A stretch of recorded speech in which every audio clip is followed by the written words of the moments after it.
Il y a un son qui annonce la venue de l'hiver. Comme un choc qui résonne aux quatre coins du parc national de Yellowstone.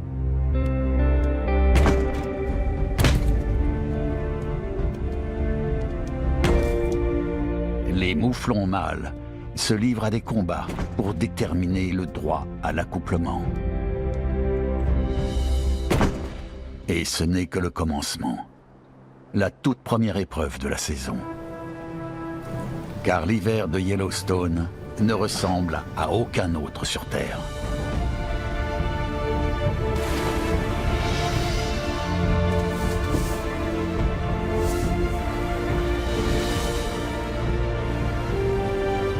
C'est une rencontre entre des forces redoutables. Celle du feu et de la glace. Un spectacle grandiose, mais d'une violence inouïe. Certains préfèrent fuir la fureur de l'hiver, car seuls les plus robustes lui survivront.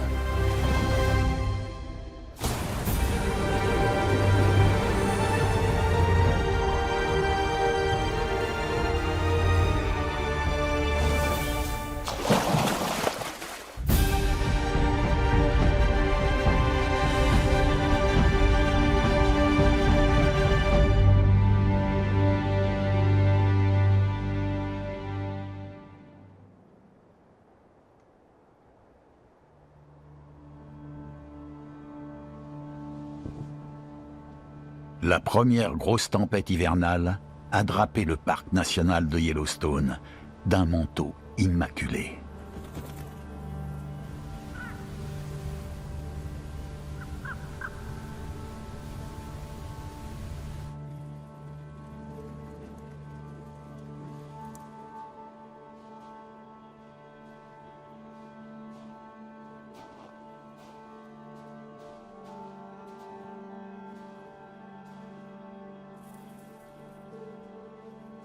Le lynx n'est pas fait pour avancer dans une neige aussi profonde.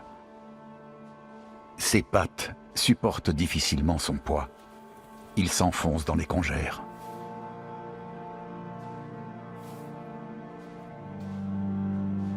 Le chasseur furtif devient lent et malhabile.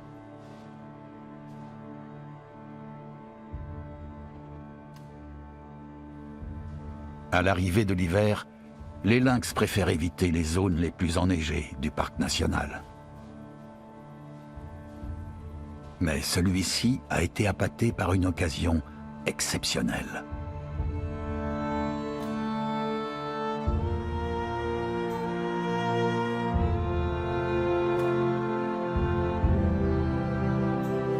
Une étendue d'eau, libre de glace. Une oasis dans un monde pétrifié par le gel. Les geysers et les sources chaudes de Yellowstone chauffent la rivière Madison.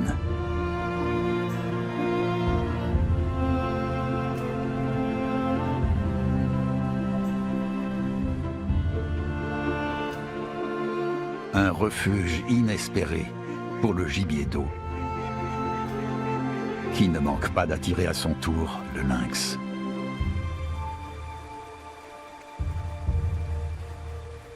Les lynx n'ont rien de créatures aquatiques.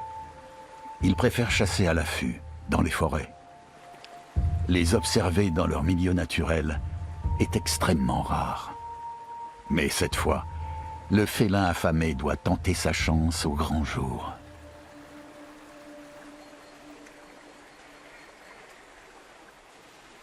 À pas de velours, le lynx progresse vers l'objet de sa convoitise.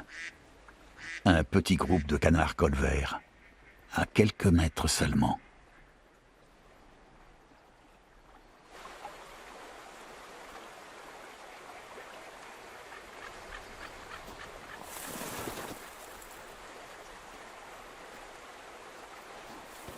L'approche du félin devrait inquiéter les volatiles, mais ils ne paniquent pas.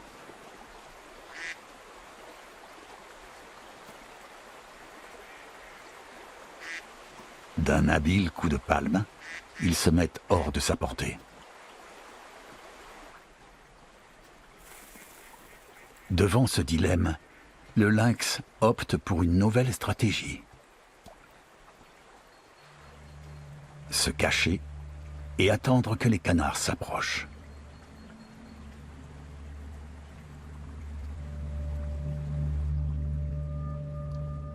Mais une cible inattendue s'avance vers lui.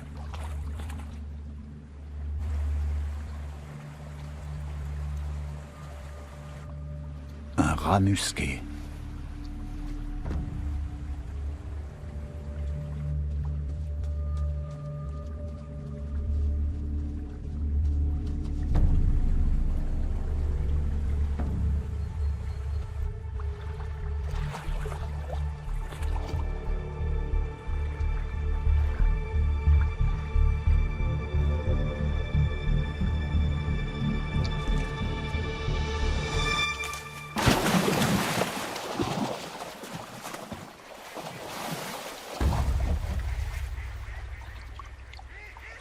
Le lynx doit se contenter d'une goulée de vase.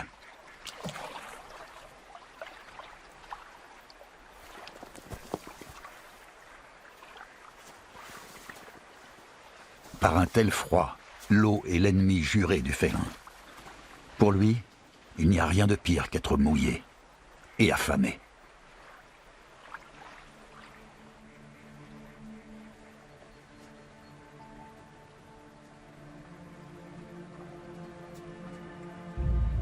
L'apparente prodigalité de la rivière s'avère décevante. Mais il est trop tard pour changer de cap et fuir la neige.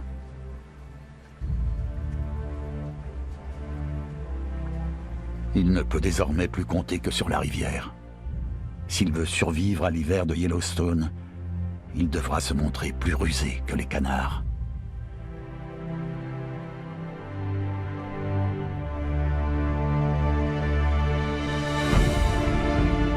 Yellowstone, le tout premier parc national de la planète, est un paradis assuré pour la faune sauvage. Dans des paysages caractéristiques de l'ouest des montagnes rocheuses, protégés par des frontières. Ces sommets culminent à plus de 3000 mètres d'altitude. Le parc abrite en son cœur la plus grande concentration au monde d'activité géothermique. Alimenté par un supervolcan enfoui sous la croûte terrestre. Sa beauté est saisissante.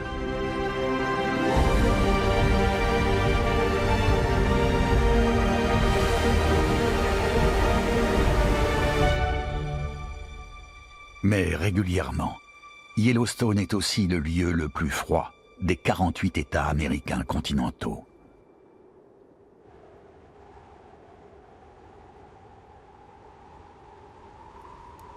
La neige commence à tomber dès septembre, et elle peut persister jusqu'au mois de mai.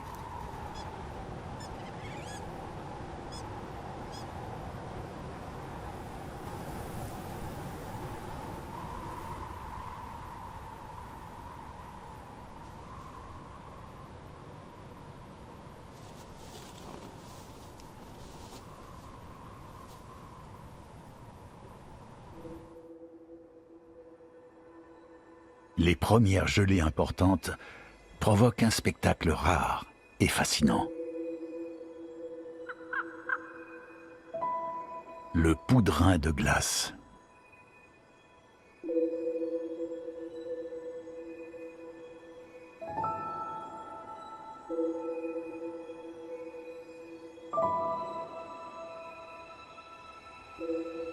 Il se forme lorsque les températures descendent si bas que la vapeur d'eau cristallise dans l'air.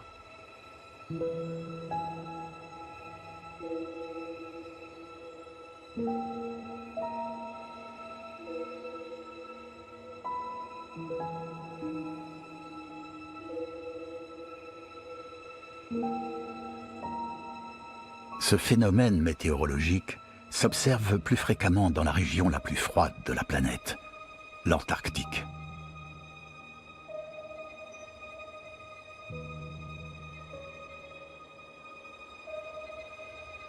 Une vision magique. Mais les conditions dans lesquelles apparaît cette poussière de diamant ne sont pas sans conséquences.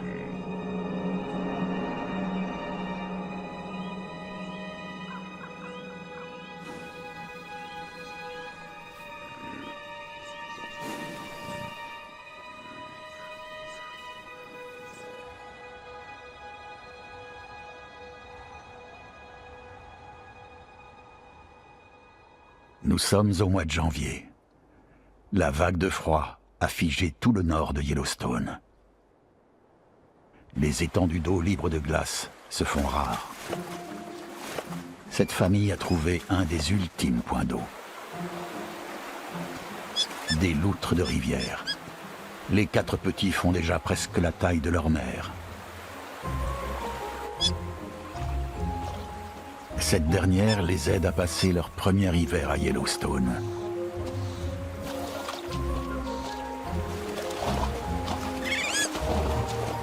Ces querelles sont bien plus qu'un simple jeu. Elles servent à tisser des liens, à apprendre à entretenir son pelage et à marquer son territoire. Les jeunes loutres doivent maîtriser ces rituels avant de prendre leur indépendance. Mais pour la survie des loutres, rien n'est plus important que l'art de se nourrir. À plus forte raison dans un territoire où seules quelques portions d'eau sont accessibles.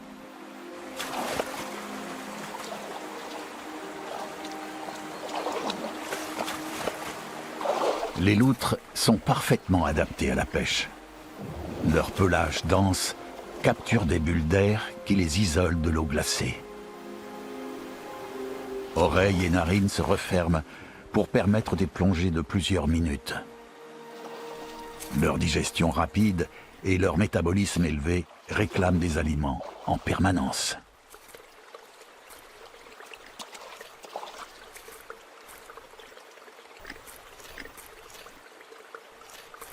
Aujourd'hui, c'est leur jour de chance. Les loutres s'offrent un véritable festin.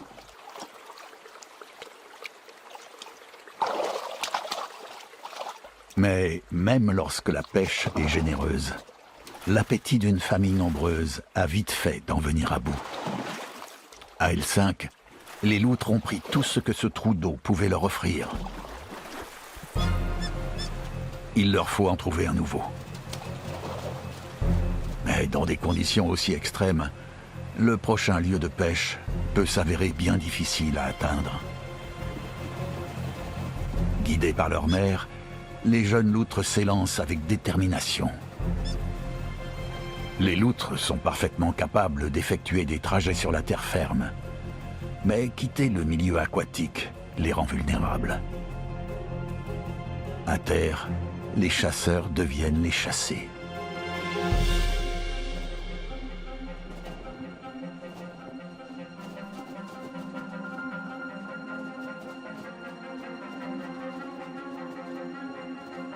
Les loutres sont rapides et glissent avec agilité.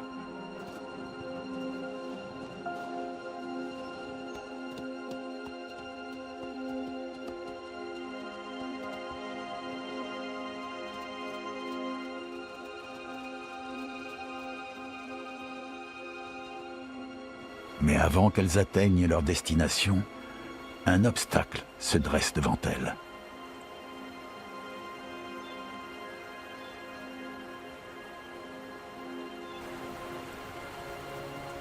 Des bourrasques de neige leur brouillent la vue. Difficile de rester groupé dans une telle tempête.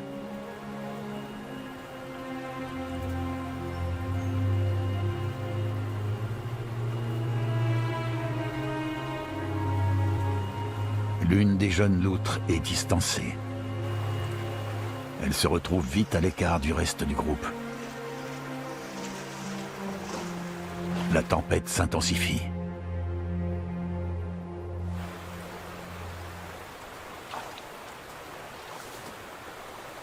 Le blizzard pourrait durer plusieurs jours, déroutant et implacable.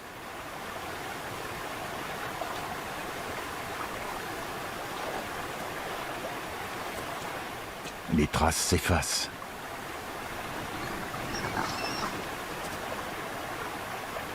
Les congères étouffent les appels de détresse.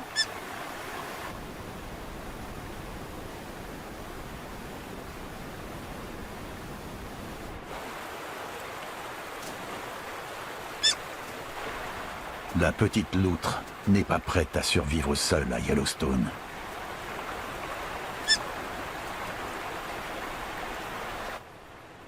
Si elle ne rejoint pas sa famille rapidement, son destin risque d'être scellé.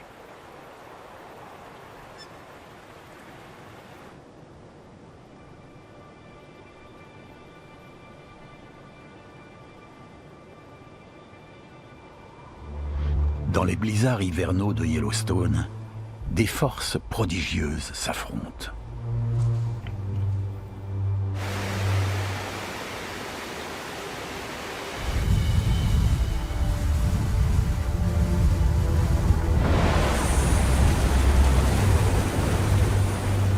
Les rafales de neige rencontrent des fumerolles. Une caméra thermique révèle un incroyable contraste de température. L'eau chauffée à plus de 100 degrés rencontre un air ambiant bien en dessous de zéro. Tapi sous la surface, le plus grand supervolcan actif de la planète dissimule de la roche en fusion à plus de 500 degrés. Deux vastes chambres magmatiques émettent de la chaleur.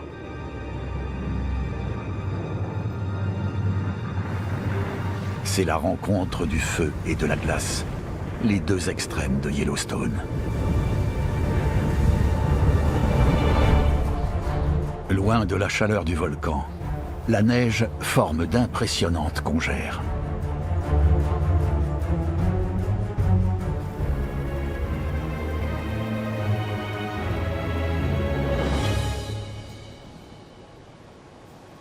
Peu d'espèces sont armées pour résister à de telles conditions.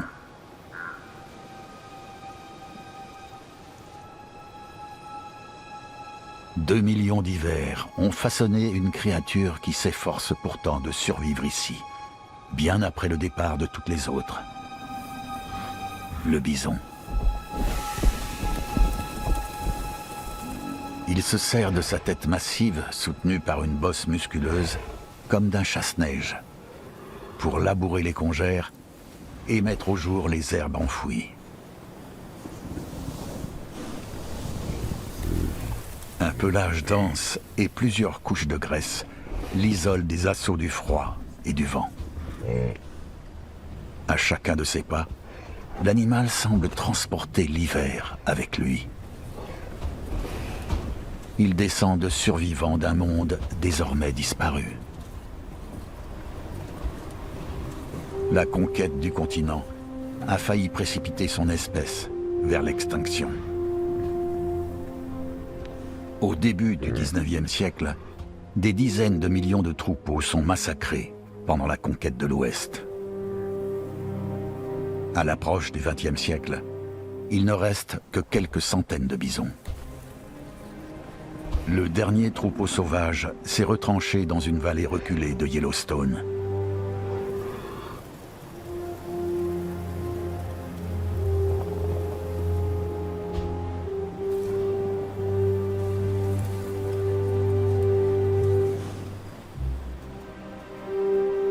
C'est cette vingtaine de bisons qui a permis à l'espèce de renaître.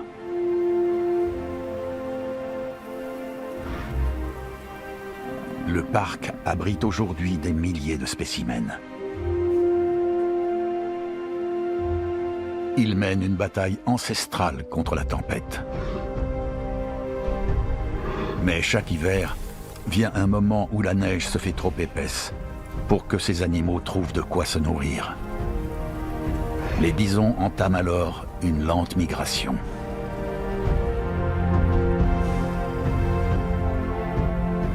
À la tête du troupeau, la matriarche donne le signal du départ.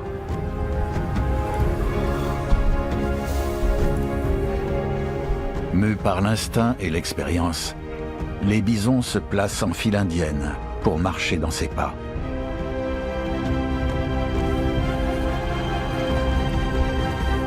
C'est le début d'un long voyage.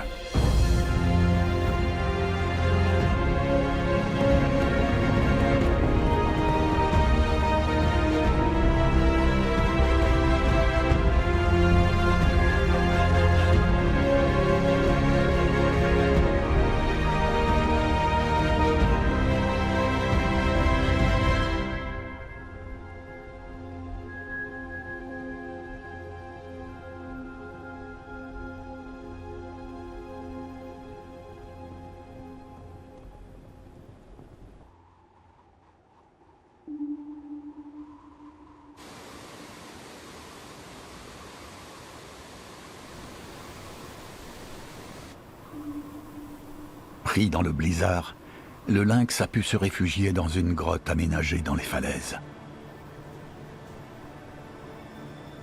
Mais dès le lever du jour, la faim l'emporte sur la patience.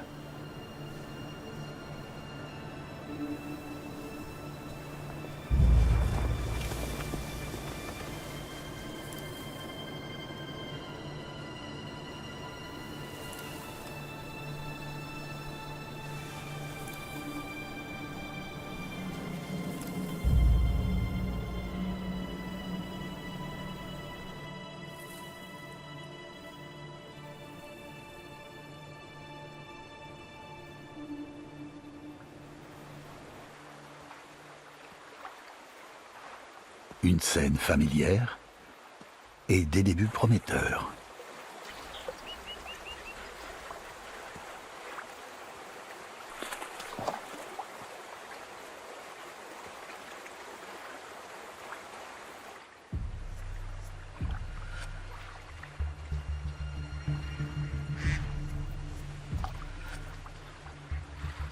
Le prédateur n'a pas encore été repéré.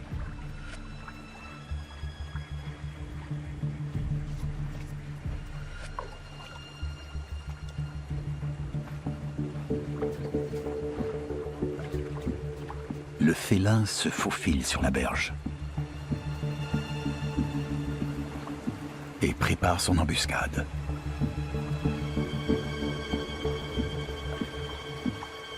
Mais le canard reste hors d'atteinte. Encore une occasion de perdu.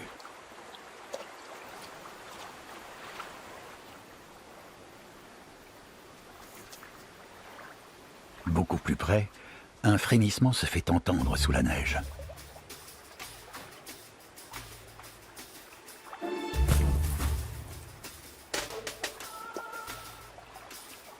Le lynx ignore encore de quoi il s'agit. Mais il maîtrise beaucoup mieux la chasse sur la terre ferme. Suivre un son, s'orienter et bondir.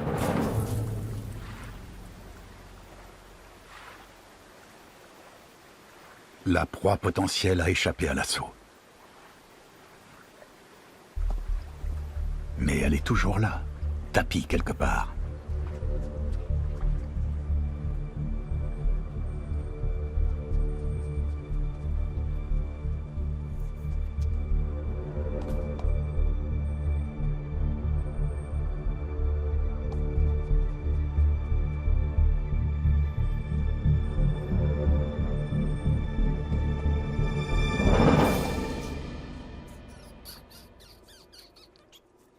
Enfin, la chance lui sourit.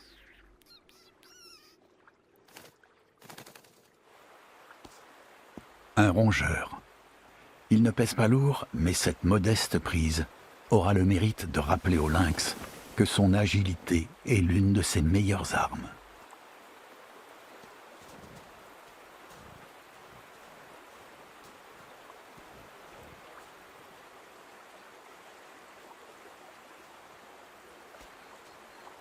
Viser une cible est une chose.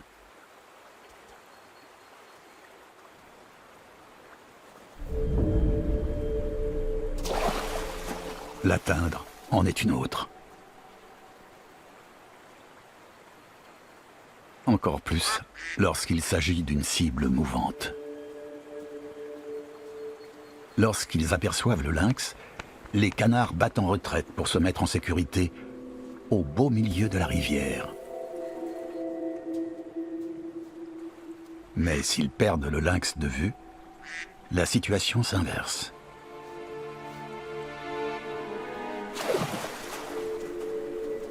Le lynx se positionne à portée de frappe, sans se faire repérer.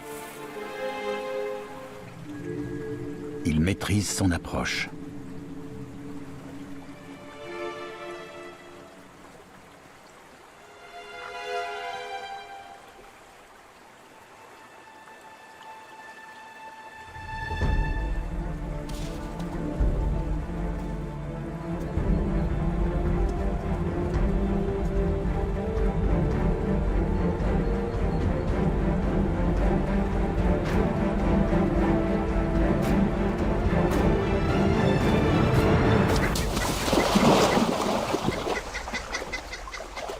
L'embuscade aurait pu être parfaite, sans cette consternante glissade au moment décisif.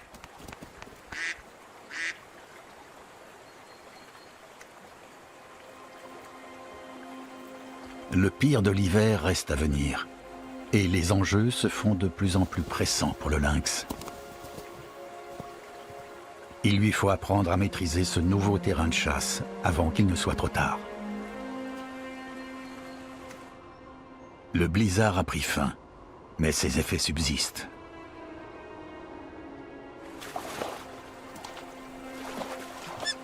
La jeune loutre égarée dans la tempête cherche toujours sa famille.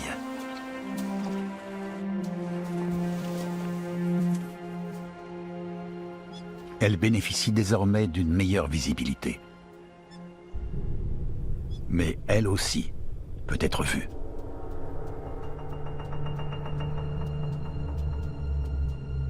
Un coyote.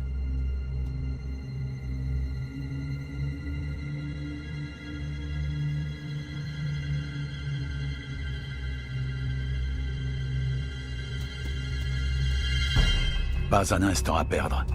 La loutre doit atteindre l'eau pour se mettre à l'abri avant que le coyote ne la rattrape.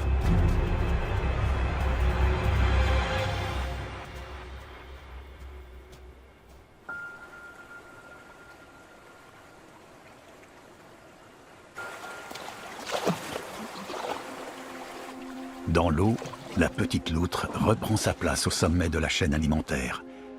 La poursuivre serait inutile.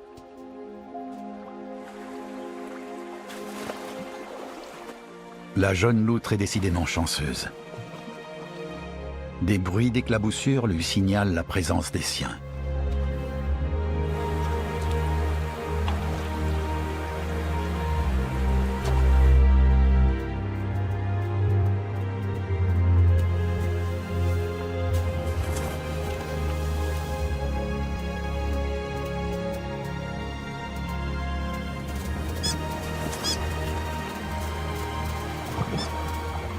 Des retrouvailles célébrées avec effusion.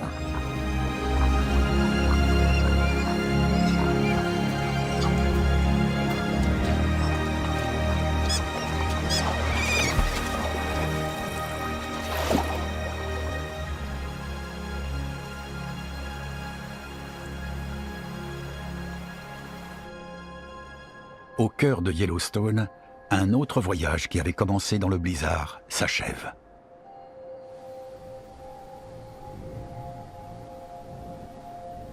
Les bisons ont délaissé l'épaisse couche de neige au profit d'une région où la chaleur de la terre rend l'hiver plus supportable.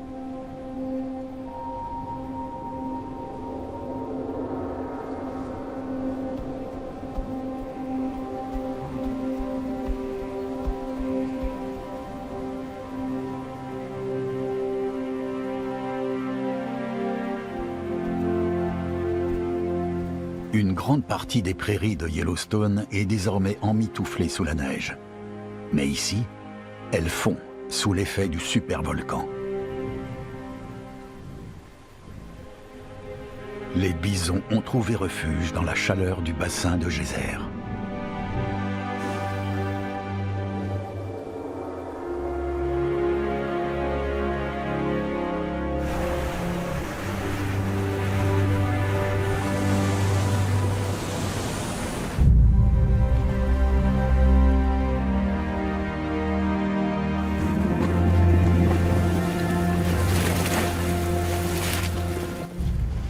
C'est ici que bat le cœur ardent de Yellowstone.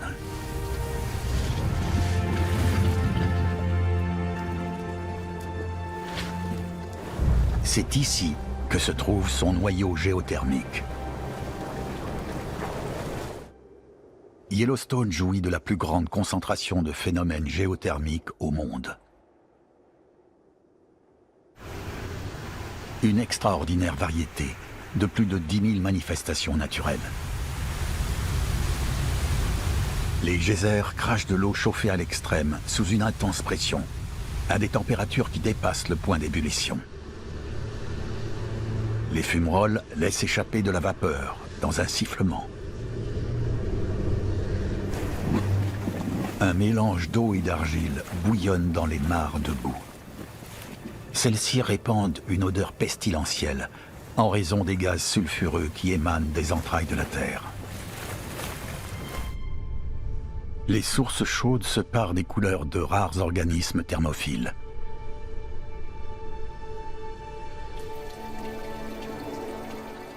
Des concrétions calcaires ont formé des terrasses, retombant en impressionnantes cascades.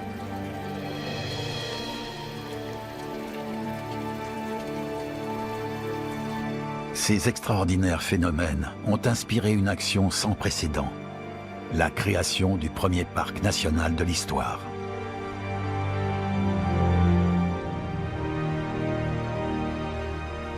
Les frontières de Yellowstone, établies en 1872, ont été tracées pour préserver ses caractéristiques géothermiques. Ce sont elles qui ont séduit les premiers visiteurs.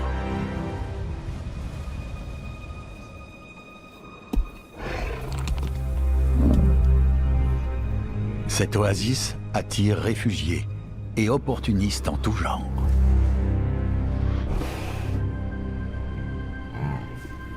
Derrière un rideau de vapeur surgissent les créatures les plus meurtrières de la saison. La plus grande meute de loups de Yellowstone, appâtée par une population grandissante de bisons, venus chercher refuge dans la chaleur.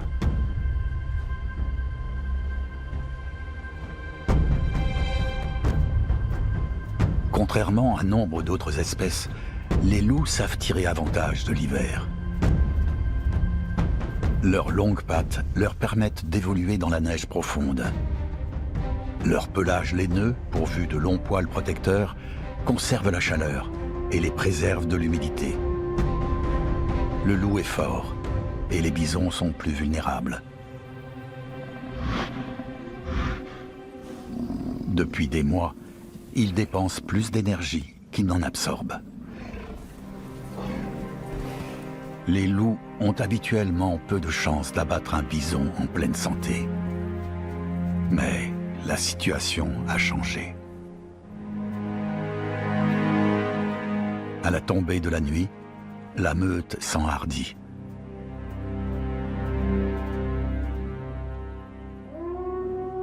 Des hurlements saluent une attaque réussie.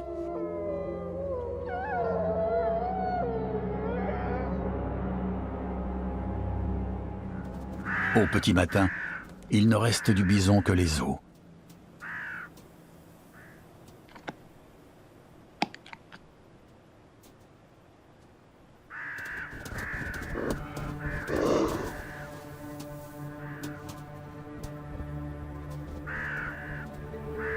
Une fois la meute rassasiée, la carcasse est laissée aux autres habitants de Yellowstone.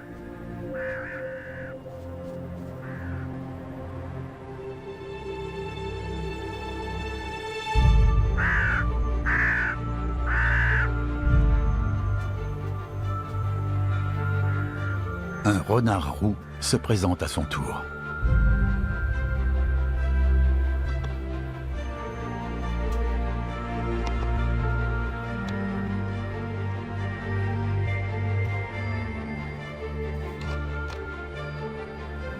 Trop tard, il ne reste rien à tirer du squelette. Il lui faudra trouver mieux.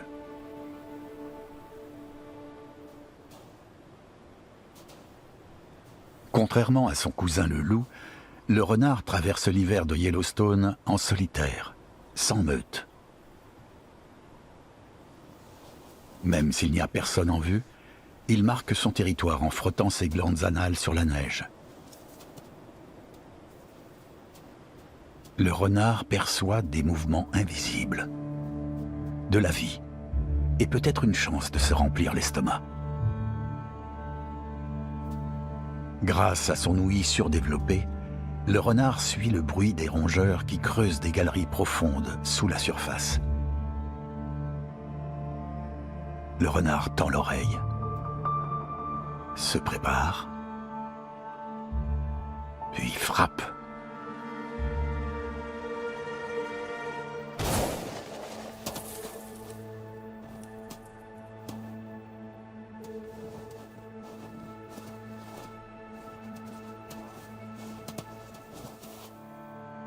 Pas de chance, et une tentative qui ne lui a rapporté sans doute qu'un bon mal de tête.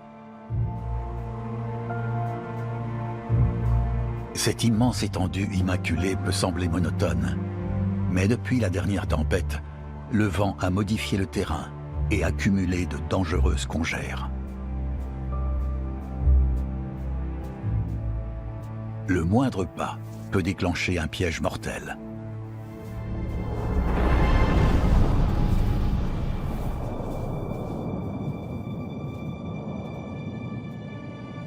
Il s'en est fallu de peu. Le renard reprend sa quête. Sous la couche de neige se cache un monde insoupçonné qui fourmille d'activité. Des centaines de campagnols détalent à travers un réseau de tunnels nichés entre la terre et la neige.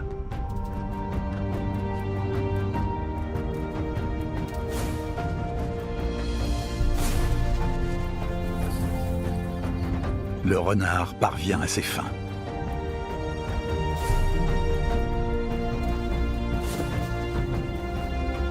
Les campagnols sont l'une des espèces de proies les plus importantes de Yellowstone, pour les grands comme pour les petits animaux. L'hermine, rapide comme l'éclair, est parfaitement camouflée par son pelage d'hiver.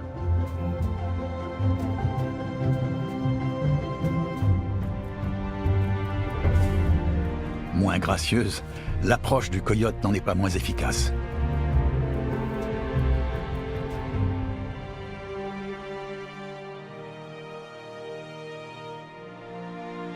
L'abondance de campagnols pourrait offrir à chacun de ces prédateurs une chance de survivre à cette saison impitoyable. Car l'arme la plus meurtrière de l'hiver, c'est sa durée.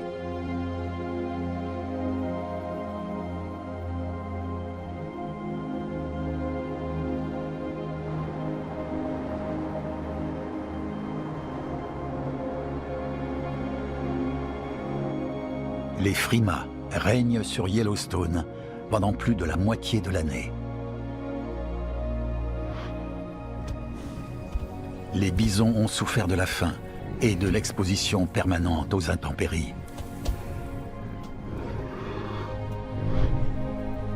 Près d'1 sur 10 ne survivra pas à l'hiver. Et les prédateurs n'y sont pas pour grand-chose.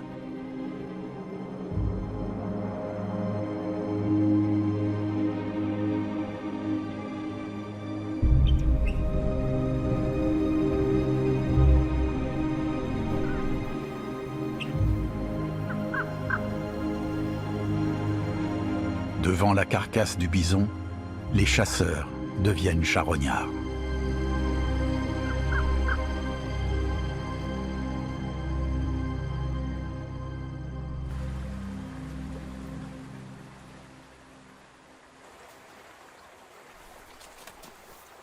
Le lynx n'abandonne pas sa quête au bord de la rivière.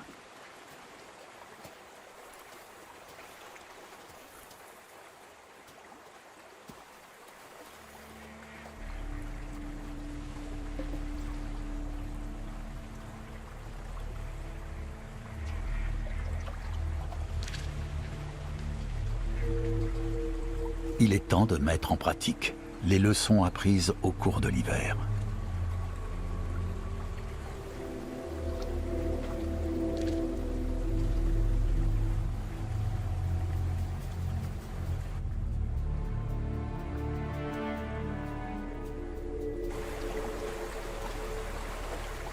Parfaitement invisible dans le champ de vision des canards, il se met en position.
Le lynx a enfin triomphé de la rivière, et ainsi de l'hiver.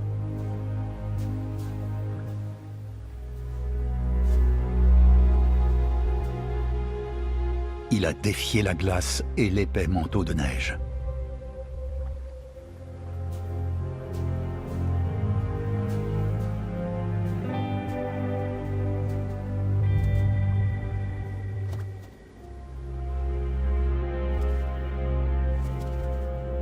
Pour tous ceux qui ont survécu aux rigueurs de l'hiver, un changement se fait sentir.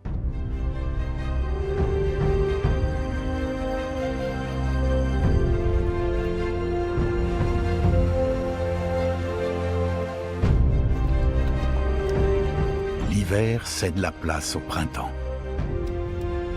Et avec lui, de nouvelles vies.